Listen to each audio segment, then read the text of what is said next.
सोमनाथाय नमः। ॐ मल्लिकार्जुनाय नमः।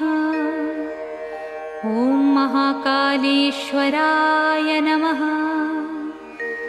ॐ ओंकारेश्वराय नमः। ॐ वैद्यनाथाय नमः। ॐ भीमशंकराय नमः। ॐ रामेश्वराय नमः। ॐ नागेश्वराय नमः। ॐ विश्वेश्वराय नमः। ॐ त्र्यंबकेश्वराय नमः। ॐ केदारेश्वराय नमः। ॐ भुस्मेश्वराय नमः। ॐ